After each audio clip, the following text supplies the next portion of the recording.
Ayan, what's up dribblers at mga shooters, kamusta? Kamusta po kayo? Wala na nga pong ibang PBA team pa ang mangangahas pa na kunin ang serbisyo ng veteranong si L.A. Tenorio. Sinabi nga po yan ng isang PBA Board of Governors. Tara, sama-sama po nating pag-usapan talakayan yan sa video ito matapos po ako maglambing ng isang like, share, comment down below and don't forget to subscribe and hit that notification bell button para lagi po tayong updated sa ating pong mga video at lahat po ng ating shoutout nasa dulong bahagi lang po ng pityong ito.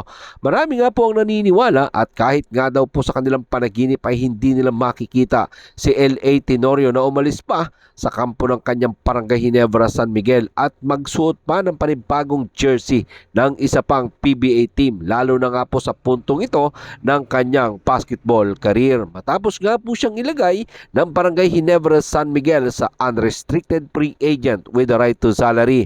Siguro pwede mga shooters, no, mga 1+% na may chance siyang maglaro sa ibang kupunan kasi may nakita ako na si L.A. Tenorio nasa San Miguel Birmi na. Si L.A. Tenorio kukunin ng tropang Giga, tropang 5G. Si L.A. Tenorio kukunin ng Converge 5RXers. Gaano nga ba ka-possible itong mga ganitong klaseng sitwasyon or ganitong klaseng palita? Kadalasan kasi sa mga players na inilalagay ng kanilang kupunan sa unrestricted free agent with the right to salary ay may mga kasunduan yan sa kanilang mother ball club patungkol sa hindi nila pagperma sa kontrata sa ibang kupunan. Again, uulitin natin, nangyari nga po kasi ito kay Barangay Ginebra San Miguel forward Jody Barnes. 2 beses pa ngayon nang ilagay siya ng kanyang Barangay Ginebra San Miguel sa ganitong klaseng sitwasyon. Pero may maliit namang chance na gawin niya ni L.A. Tenorio. Pero syempre, napamahal na itong si L.A. Tenorio sa Barangay Ginebra San Miguel. Pero ironically, nangyari nga po ito, involved po dito etong Barangay Ginebra San Miguel ang kupunan ni L.A. Tenorio. Nang mag-decide si Jared Tillinger na pumirma sa Barangay Ginebra San Miguel, nang ilagay nga po siya ng Meralco Bolts sa unrestricted free agent with the right to salary way back 2018. Pero sinabi nga po ng Meralco Bolts management na meron naman silang gentleman agreement na hindi ito pipirma ng kahit anong kontrata sa kahit anong kupunan na mag-alok sa kanya ng bagong kontrata. Pero kasi mayroon din namang rules ang PBA na hindi nga po pwedeng hawakan ng players kung ito ay ilalagay nila sa UFA with the right to salary. Pero kung talaga namang interested ang isang team sa isang player, dapat magbigay siya ng courtesy sa mother team na ito. Narito po ang paliwanag ng PBA Board of Governors sa ulat ni Cher Ramos sa spin.ph.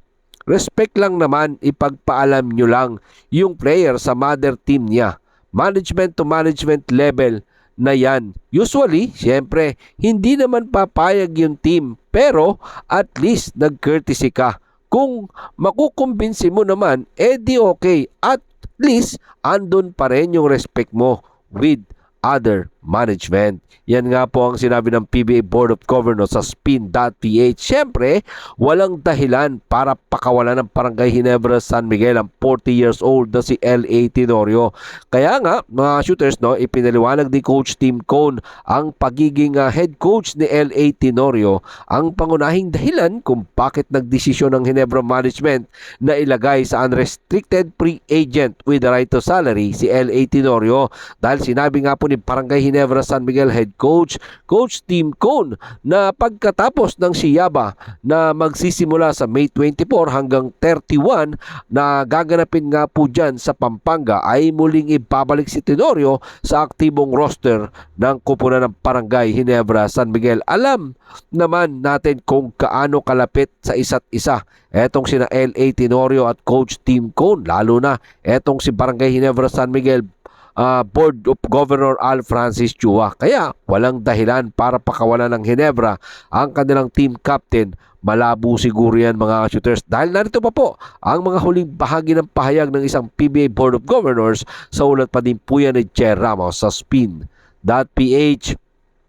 Given naman yung closeness nila Governor Al at LA, wala naman sigurong teams na mangangahas pa na kunin si LA. Yan nga po ang sinabi ng isang PBA Board of Governors na walang dahilan para umalis pa ang Barangay Ginebra San Miguel Guard kasi in the future pwede nga po siyang maging head coach pa ng kupunan kasi kita naman natin ang ginagawang pagtulong ni L.A. Tenorio kahit na nga po siya ay nasa labas at hindi naglalaro para na din siyang coach ng kupunan at malaki pa ang mayaambag ni L.A. Tenorio sa karir ng isang batang RJ Abariento sa PBA. At siyempre mga shooters, no, malaki ang matututunan ni L.A. Tenorio bilang coach kay Coach Team Code. Kaya yan nga po ang ating aabangan sa mga susunod na panahon kung ano nga ba ang susunod na hakbang sa magiging karir ng bagong coach ng Gilas Pilipinas Under-16 dito sa Siaba, itong si L.A. Tenorio, at kung ano ang kanya magiging bagong karir dito sa Barangay Ginebra San Miguel. At kung pagkatapos nga ba ng Siaba, maibabalik siya sa active roster ng Barangay Ginebra San Miguel. Papaano na yung pinasok na si Jason David na agad nagpasiklab ng kanyang performance sa pagpabalik aksyon niya sa PBA. Maraming salamat po sa inyong panonood. Naman po ang inyong opinion. Pag-usapan po natin yan dyan sa comment section. Ingat and God bless everyone. Adjourn, pero katulad po ng ating nakagawian, shoutout po kina